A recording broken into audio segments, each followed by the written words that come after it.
Hi, this is Shop Talk. I'm Pion Tiveros. Dubbing foreign cartoons and telenovelas to Filipino created a demand for voice actors. With this trend continuing, there is a constant need for talents who can make a character stand out just by tweaking his or her voice. In this episode, we'll talk about the art of voice acting and what it needs to break and what you need to break into the industry. In this first segment, we're joined by Pocholo Gonzalez. He's Managing Director and CEO of Creative Voices, and Brian Ligsay. He's Marketing Director and COO also of Creative Voices. Hi, Pocholo and Brian. Thank you for coming back to the show. You were here early January, no? Yep. Yeah, thank you for having us again. Yeah, and I remember that time what we had you guys do was do some of the voices that Yes, you've been doing all these we years. had a very interesting topic during that time because a lot of the response came from people who would want to become voice actors, but we never did talk about the details on how you become one or how do you break into the business. Yeah. How do you convert it into a business because it's your number one product, your voice, diba? How do you take care of your voice and everything? So maybe we can talk about it. Yeah, oo. Pero just a little background muna about you, how you guys broke into the business. Ikaw muna, Brian. You've been in it for 12 years, no? Yes, in fact, I started out when I was still 16 years old. I started out as a DJ, and when I came here in Manila, nagpalipat-lipat ako ng radio stations. A DJ where? In the province? Sa province, may local radio campus kami doon, and then when I got here... Saan? What province? That was Zamboanga City. I'm actually a Chavacano or Zamboangueño. Ah, okay. Oo, okay. So when I got back here, in Manila, nagpalipat-lipat ako ng radio station from Cool 106 to Energy FM, former K91 FM, 91.5. And local radio stations in Green Hills. Okay, and then how did you get into voice acting? Well, kasi being a DJ requires a different set of skills. During my time, way back in the late 90s and early 2000, ang mga DJs noon, puro mga CDs pa. So you have to, aside from managing and entertaining the people listening to you, you'll have to have skill for controlling everything or programming everything inside the studio or the booth. Kasi one-man job lang yun. Nagsimula ako doing live VOs for events. Voiceover For events. And then may mga break-ins ako for commercials and radio drama. Nagsulat din ako. For, in other words, it was really your voice that became the passport. Yes, You're breaking into the industry kasi people would hear you on radio and then say na, oh, baka this guy. Yeah, I was, my name was DJ BigBrian during the time. Okay. So, nag-umpisa ka voiceover for live events muna before you did the commercials. Events, yes, okay. And the commercials you were doing were? The commercials varies. Ang dami kong nagawang commercials for telecommunications, for vet products, for soft drinks, for banks. Marami na, samot-sari na. Pati para sa Pentagon, no? Yes, you did. Like I mentioned last time, hindi naman sila nag-react, but there was an occasion where they actually needed a Filipino voice for one of their materials that will be used in the South. So in Tagalog? In Tagalog. Kasi they believe na mas naiintindihan ng Filipino kaysa sa English way back in the South, pero mas marami mo rin mag-English doon kaysa mag-Tagalog. Okay. And I guess that paid well, no? Yes, Pentagon, it did. Well, it was coursed through an agency abroad kasi in the United States, kapag voice talent ka, kailangan may representation ka. Meron kang ahente doon. So, ganun din yung mga talents namin from abroad. Kami naman yung Philippine agency nila dito. Is it a lucrative business for you? It is a lucrative business. I mean, if you're really good, you don't spend like 5 to 10 minutes, or like spend 5 to 10 minutes lang inside the studio, and you get to be paid around 15,000 per radio commercial. So that's about 30 seconds. You do 4 times the amount of work you do in a week, then 15,000 for a 30-second commercial, which, and how many times, di ba, may mga take yun eh? Once, twice. Once or twice. And then just like that. Pag magaling ka talaga, I mean, you would not spend a lot of time inside the studio. And voice talents na magagaling talaga ang kinukuha ng mga advertisers. Kasi they are spending millions, of course, na on airtime, and they want to get the real McCoy for the job, of course. Okay. And of course, importante din yung, well, we'll go back to that after we get Pocholo's background, a little idea on the background. So how do you do it, no? How do you do it? But okay, Pocholo, ikaw muna, your background. How did you get into the industry? Actually, I started here at ABS-CBN during the 1996. Tagal That's na. not too far. Ikaw naman. 96? Mas matagal nga ako rito eh. You made me feel so Mga old. 12 years na rin. Oh. Sa DZMM. Aha, oo. SPIA. May voice acting competition Yes, pala. so Oo. I'm one of the winner ng voice acting competition. And mostly sa lahat ng mga kasama ko ngayon, like sila Benji Durango, who did the voice of Dao Ming Sir, si Robert Brillante, si Simen ng Mitchell Garden. Ako yung father ni Sanchay doon eh. Sila Jeff Otanes. Kami yung magkakabatch niya na one of the sought after din mga voice artists ngayon. And wait, when you started in 96, you were how old? I was 16. 16? Ah, okay. So mga bata pa. And then yun ang title ng programa namin, Radyo. Under Joey Galvez at May Valle. And in a way, you broke into the industry through a contest. Yes. Competition. But before that, what were you? You were already, you know, I mean, you were using your voice. I'm just dreaming of being... Dreaming pala. Marinig ko lang yung boses ko sa radyo. Sabi ko, ako na yung pinakamasayang tao sa buong mundo. Parang ganun lang kasimple. Pero at 16 years old, but you continued your studies, you didn't stop. No. I was studying in UP Diliman. My course is speech communication. And I took up my master's degree sa UP rin, mass communication. So, tuloy-tuloy na. Okay. So, kanina, we were talking about, you know, it's important to talk about how you break into the business. What do you need to do, no? So, okay. So, let's begin with how do you develop your skills as a voice talent? I mean, you know, apart from getting all those breaks, before you get those breaks, kasi there are things you must do, right? Okay. Right? Well, being a voice actor, you know, it requires a lot of mastery ng voice acting. You do not become one overnight. In fact, it takes many years of practice and hard work. Kami, Troy and I, before we are doing what we're doing right now, like you mentioned, 12 years na in the making kami dito sa business. So, hindi naman namin dinidismaya yung mga iba na gusto mag-voiceovers. Pero you have to be really patient. Okay. So, in other words, experience is built up over the years. Over the years. Parang ano yan, it's like taking up medicine, diba? When you're a doctor, newly grad ng medicine, di ba? Hindi mo pwedeng i-compare yung rate mo dun sa mga nagtatrabaho na ng 20, 30 years in the industry. In fact, kahit sino naman tanungin mo, mas pagkakatiwalaan nila yung doktor na mas bihasa dun sa craft na yun or sa field na yun ng medicine. Okay. The same thing goes with voiceovers. So, in order for you to get into the craft, you have to be willing to spend the necessary time to practice and learn, research. You can join acting clubs all over, maybe from theater sa school ninyo. You can also do some research on singing. Kasi ang principles, principles ng voiceovers and singing ay somewhat similar. Okay. Does this mean if you're a good voice actor, you're good singers as well? Well, not really. No, not really. Many Okay. voice actors can sing, but not all singers are good voice actors. But we are. But we are. Sample. Hindi, mamaya na. Okay. So, and you can also take workshops, I guess. Yes, I mean, of course. Workshops will do wonders. these are very accessible. I mean, anywhere in the country, right? Where? Actually, wala ngang workshop noon Wala. before. Pero kayo, nagbibigay kayo ng Yes, workshop, because diba? when I was in the States in 2003, I had a crash course sa voice acting. So I saw the potential of voice acting workshops sa Philippines kasi for the longest time, hindi siya na-professionalize. Yeah, there are professional voice artists, but the theory behind voice acting, medyo hindi na top yan. Kahit sa mass communication classes, wala yan eh. So, mass comm ako kaya alam kong walang voice acting class or subject. Merong radio drama or radio, pero hindi talaga particular sa voice acting. So, that's why we brought yung theory, the art of voice acting ni James Alberger here sa Philippines. Okay. So, kayo lang ang nag-o-offer nito, yung workshop. And so, we are the only one na recognized by So, the these workshops are held every month? It's actually 4 times a year, quarterly siya. We have it, kasi the workshop itself runs for 2 months. So, in the entire workshop, nandyan, they will be taught yung mga basics ng voiceovers, how to handle microphones, do's and don'ts inside the studios, how to create voices, how do you make voices, essentially. Characterization, physicalization, everything, all the works. And then meron silang opportunity to dub, of course, dahil may mga dubbing sessions kami inside the studio. And so wait, you said 4 times a year itong voice acting workshop. So there's one going on right now? Yeah, or there you're is about- one going on right now. Okay. And in fact, just 2 more Saturdays matatapos na yun. Okay.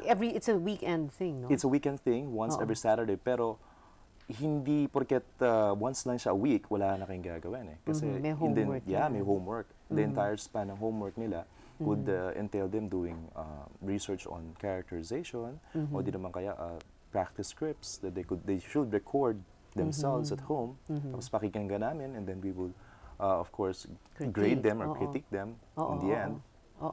And So wait, I'm sure people are interested. So Yeah. your next workshop will start when? the next workshop will be on July of, I think First Saturday First of Saturday, July. First July 5. Saturday of July. And then eight Saturdays yun, Yeah, diba? 8 Saturdays Eight yun. Saturdays. And your fee for this, and where is it going to be held? It's 8,000 pesos for 2 months. That's not bad. Actually, the Yeah, good it thing is, about man. this, the major directors like Danny Mandia, Alex Agkawili, and Neil Erickson Tolentino are one of Are our teaching. Yes, our teaching. Our teaching. professors okay. and instructors. Ang aim talaga namin kasi dito is to develop yung knowledge and set it to everyone that voice acting is an art. It is an art, yeah. It's you know, it's an argument eh. When people are telling me, hey, how do you become one? Diba? It's like painting. It's either you're born to be a painter or not. Diba? Okay. I mean, you can learn the skills of painting, of yung pagpipinta, paghawak ng ng pagkulay and everything. However, kung hindi talaga nandun yung puso mo and yung dedication mo or passion mo dun sa art form na yun, you don't become a painter, diba? Yeah. Sinasabi nga namin, ang isang painter, kahit hindi mo bayaran, magpe-paint pa rin yan. Ang Yes. sinasabi namin dito sa workshop lagi, huwag niyo maging motivation ang pera. Ang pera, oo. Yeah. Kasi hindi kayo tatagal dito. Right. Napakahirap. Only a few hundreds of people talaga. Mas marami pang doktor, abogado, engineer sa mga voice artists. Yes. Even sa ibang channel, mga sila-sila rin ang mga nagbo-voice Okay. dyan. And this voice acting workshop is held where? It's held in our studio in Makati. It's in we have our studio near Cash and Carry in Makati. It's along Yeah, in Barangay Dian Palanan, Street. Dian Street.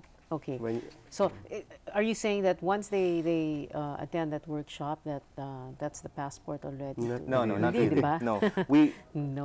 In fact, to tell you honestly, many of the workshops attendees namin, hindi sila nagpupursue ng career in voiceovers. Oh, because? Because meron you silang- tell them na No, we wala kayong basically pag-asa rito. no, Wala not really. We just No. tell them na it's up to you to pursue it. Only you can determine the level of success you want to do in this industry. I mean, many of them are secretaries. We have lawyers, teachers, people in sales who are trying to learn from it. Kasi yung craft, the way you communicate with people and bring about a conversation and deliver lines cleverly is very important eh. It makes you more believable, it makes you more credible. And yun ang foundational voiceovers eh, making it believable and real. mostly mga marketing people talaga. Mostly yung marketing mga- people ang pupunta sa in this present class, you have how many people? we have 20 20. students. Do because you we're limit? limited. Is there a Yeah. limit? Yeah, there's a limit. Kailangan 20. And- No, Sampu no. lang. Sampu 2 lang. sessions. Sampu lang siya. sana. Per two session is sessions. 10. Ah, That's the okay. maximum. And how many hours on a Saturday? Wow, Three 2 to to 3. Minsan maabot ang 4 hours eh. Okay. Per session. Okay. And ano to?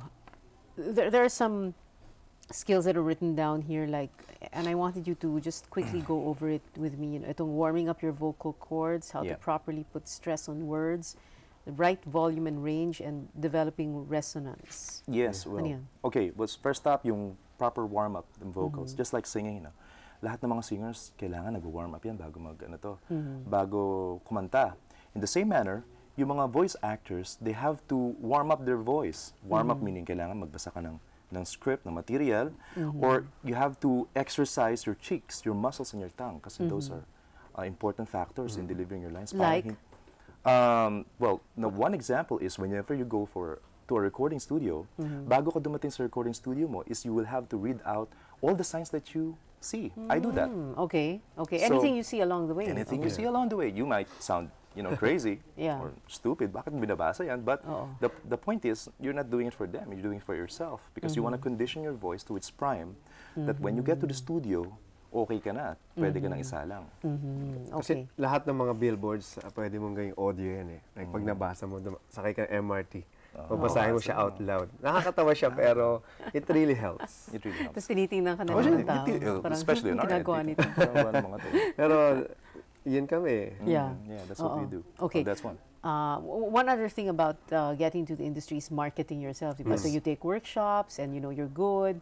So how do you go about, you know, I mean, do you call up these Okay. people? I mean, how do you let them know na I'm available? Parang ganon. Yeah. Yeah.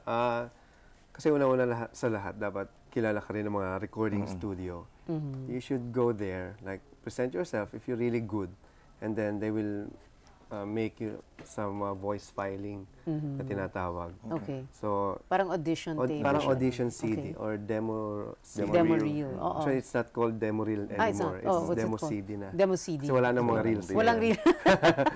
Okay. Yun nga yung misconnotation ng mga tao. Yeah, Or yeah. demo tape. Wala na naman tape. Wala nang tape. More on Demo demo CD. CD na. Okay. Yun.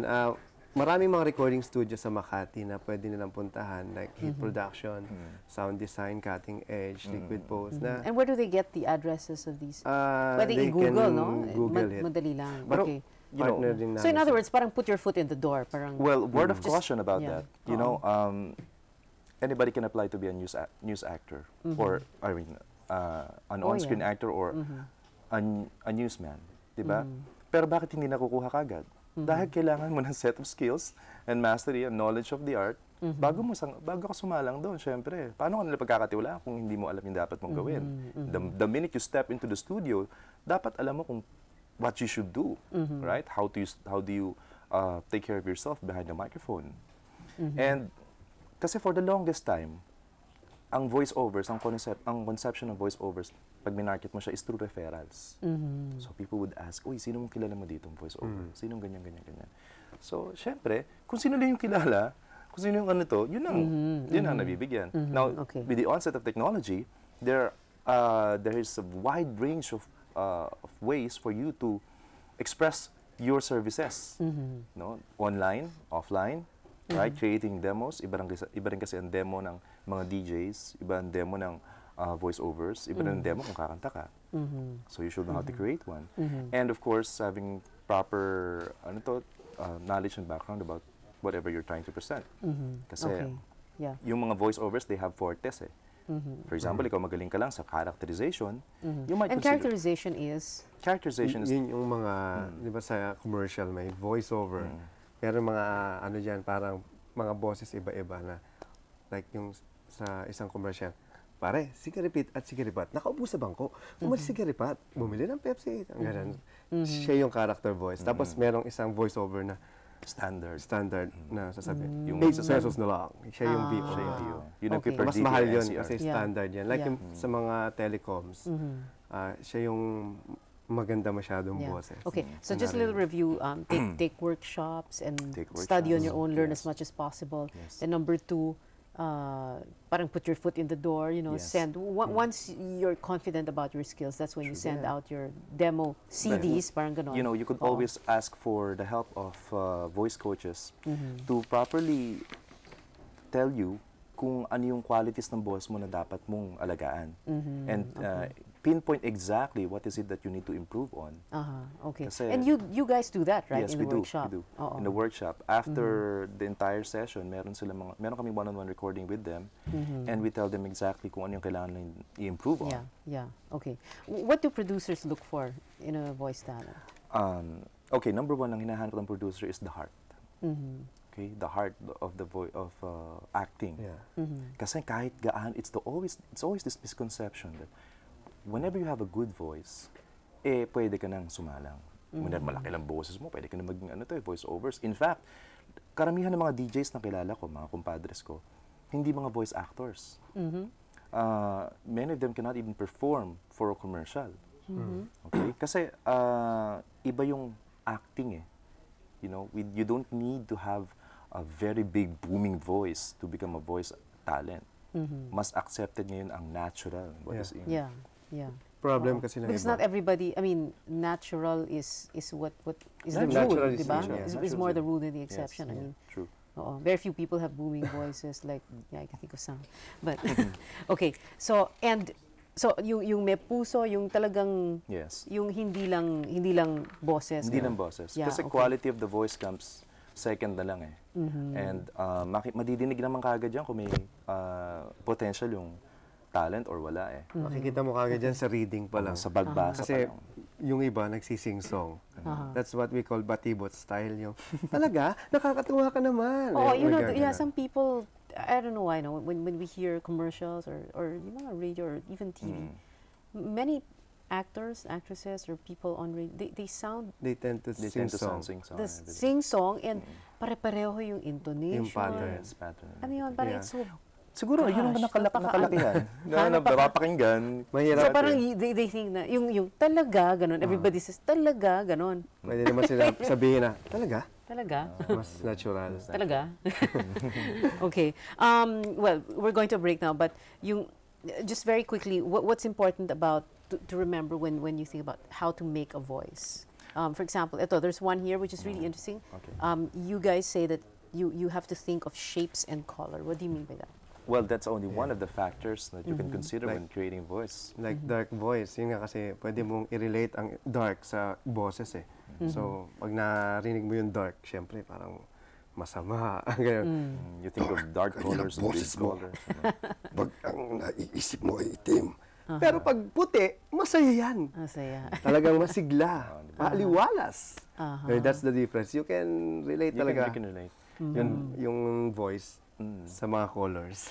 Kasi sa animation, it's one of the most siguro challenging parts of doing voiceovers talaga. Nakikita mo kagad eh kung babagay yung boses dun sa character eh. Hindi ka naman makakita ng malaking character na ang liit-liit ng boses, di ba? Or the shape na bilog tapos payat yung boses niya. Napaka-awkward. Sa animation kasi kailangan stereotype pa rin Oo, eh. stereotype. Hindi mo pwedeng gamitin yung ganitong boses do. Uy, ang liit-liit ko. Tunog maliit ka ba? Uy, ang laki-laki ko! Di ba? Hindi naman eh. So kailangan, may isa kasi ako napanood sa isang programa. Baligtad. So minsan parang, kung ikaw nanonood, ay hindi bagay, gano'n kagad yung... Yeah. may For a mga- commercial, halimbawa, you need to imagine the character, right? Yeah. And there is such a thing as a character worksheet. Yes, there is. Yeah. The worksheet involves you giving the utmost yung details about your character. Who does that for ikaw mismo? No, or the writer. Yung mismo gagawa ng Copyright. boses. Tsaka yung copyright. Oh yeah, the copywriter provides it. If you're talking about the commercial, Yeah. sa script, pino-provide yun ng copywriter. Sometimes, ito yung details ng ganito, ganyan. Oh, Bigla ka na lang papasok Oo. yung line mo eh. So, saan ang galing yun? Saan Anong ang galing? dahilan? And then, may sasalo sa yung line. So, kailangan maramdaman ka agad, pare, nalulungkot ako. Like this commercial na, pare, konti na lang pera ko. Ako rin eh. So, parang doon pa lang, alam mong wala silang pera. And then, it's a fast food Yeah. commercial. Pero sa voiceovers per se, when you say a character worksheet naman, it's talking about the details ng quality ng boses. Like, kasi it affects everything. Like, the stance, kung ito ba ay smile, kung ito bang character nito, malungkutin, masayahin, whatever. May mga information doon na you will fill up based on whatever your expectations sa characters mo. And then, ang kagandahan dito, whenever you do a worksheet ng iyong character, mawala man yan, okay, makalimutan mo man yung boses na yan, pag nakita mo yung worksheet na yan, maalala mo ulit. Okay, and that's where the acting comes in, Yeah. voice Yeah. acting. Okay, it's not as simple as just a voice. You're really It's acting. like my case, I have like 100 characters. I'm doing 10 animation for Hero TV and ABS-CBN now eh. So, ang dami niyan. Paano ka, iba-iba yan. Okay. Nakakalito kung hindi Nakakalito. ka sanay. Minsan, yung ibang character, pumapasok. Yeah. Parang gano'n. If you're not Nag-uusap careful. pa yan. Oh! Okay. Thank you very much. Pocholo Gonzalez and Brian Ligsay of Creative Voices. Salamat. You joined the last segment. Thank you.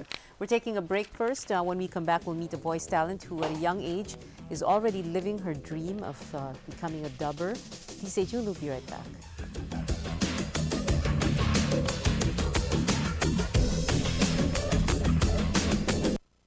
You're getting the latest news and views on the ABS-CBN News Channel, provided by Cerelac Gold. Big nutrition for small tummies.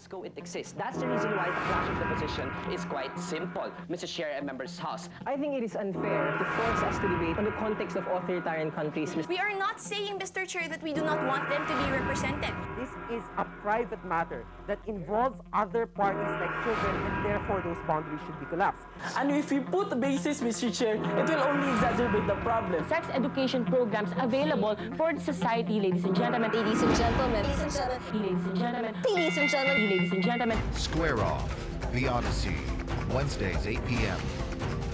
Brought to you by Philippine Airlines, Kabayan Hotels, Shakey's, Tourism Malaysia, and PLDT. Instant na magka-PLDT landline. Over the past 7 years, I've had the pleasure of having private conversations with hundreds of remarkable people from different walks of life. These people have taken time out of their busy lives to share their stories, insights, thoughts, and ideas with me. Be it the most serious of discussions to ones that make me burst out in laughter. Join me as I continue having private conversations with the people who in one way or another touch our lives. I'm Boy Abunda, and you are invited to eavesdrop.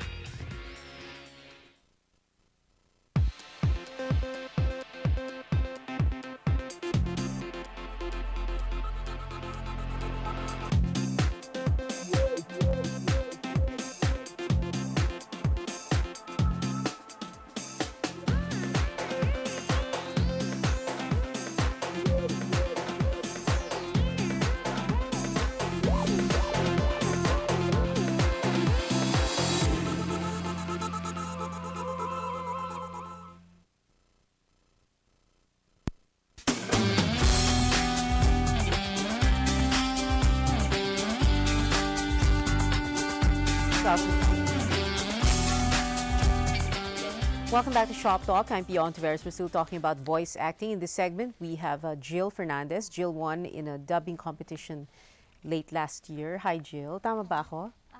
Okay. You're very young. Tell us how young you are. I just turned 17 last December. Yun. 17 years old and already Yes. a dubber. Yeah, novice dubber. And how old were you when you first parang decided na you're going to be a dubber? Nung grade 5 ako, about 11 years old ako nun. Yun. And ano, may pinapanood ka? Where'd you get the idea? Meron akong classmate na dubber. So, tinanong ko siya, ikaw talaga yan? Boses mo yan? Sabi niya, yeah, I'm a dubber. Tapos doon ko naisip, ano yung dubber? Ano yun? Boses ng? Siya po yung lead character ng isang anime sa ABS-CBN, Cardcaptor Sakura, I think. Okay. And she was a dubber, grade 5 pa lang? Aha. At that age. Okay. Yeah. So 11 years old ka noon, and then what happened? How did you get into the industry? Kasi last year lang po, December, sumali po ako dun sa Hataw Hanip Hero dubbing competition.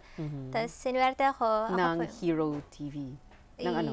Yeah, Hero TV po. Okay. Tapos sinuwerte po ako yung lumabas na champion ng competition. Tapos doon po ako na-discover. What did you do for that competition? Nag-dub po. Dinub ko po yung mga videos na pinalabas nila doon. May script, tas you just act it out. Read the script, act it out. Yun. Okay. So 2006 yun, no? 2007. 2007. December. And then after that, nakuha mo yung It Might Be You? What happened? What happened after the competition? That was before the competition, yung It Might Be You. Okay. That was year 2006 on the Roadrunner Studios. Yun. Okay. And then, paano yun? Parang raw voice talent lang to? I mean, you weren't taking any workshops before? Or No. Wala? Wala po. Okay. But you did take a workshop, and by chance, you were taking the workshop of sina Brian and Pocholo, Yes. right? Creative Voices. How did you end up there? Did somebody tell you na siguro dapat mag-workshop ka na? Or? No, actually, yung workshop, napalanunan ko po siya dun sa Hataw Hanip Hero. Prize ko po yun. Okay, okay. So, kung hindi mo napanalunan yon, hindi ka mag-workshop? Hindi po. Talaga? Ayun, so luckily. So, you weren't aware na there was such a thing as a workshop? Yeah, akala ko lang po, prize money and that's it. Pero yung pala, merong workshop, so Wow. At akala mo rin lang siguro na ganun-ganun lang yung voice acting. Ganun-ganun lang ba? Is it that easy? No, nung una sabi ko, hindi, madali diba? lang yan kasi boses lang yan. Pero nung pagdating ko sa workshop, tas kung anong info yung tinuro sa akin, sabi ko, oh my God, Oh my God. napasok ko. Okay. So ano yung mga natutunan mo na napa-oh my God ka? Mga natutunan ko, syempre, yung paano ka magbe-behave sa studio. Kasi akala ko parang, okay, basta act out ka lang. Pala may mga kailangan professional ka, yung ganun. Like what? Like what? For example, kailangan hindi ka mag-iingay and jewelries, bawal yun sa studio. Para lang hindi ka, kasi ano yun, maririnig sa mic. So, kailangan, kunyari, hindi ka rin kailangan magsuot ng may ingay na damit. May ingay na damit? Like? Yeah. Like nylon clothing. They make sounds and hindi siya maganda pakinggan sa mic. Okay. What else? What else did you learn? About your voice, preparing your voice for work. What did you learn? Exercises, tips, yung kung paano ma-freshen yung voice mo, like drinking water with salt. Drinking water, or gargling pala. Gargling the water with salt. Yeah, okay. Daily and practicing, reading scripts. Ayun. Okay. And do you feel more confident after that workshop? Of course I do, kasi madami talaga ako natutunan doon. And aside from that, natuto ko mag-socialize with people. Okay. So, since then you've been doing what character? Yung una kong character was Nanami, Nanami Takahashi ng Boko Ragaita. What's that? Anime po siya sa Hero TV na pinalabas noong February. February, itong February. Opo, this okay, year. and so it's a Japanese anime. Anime, yeah. Na dinub into Tagalog. Okay. Do you still get allowance from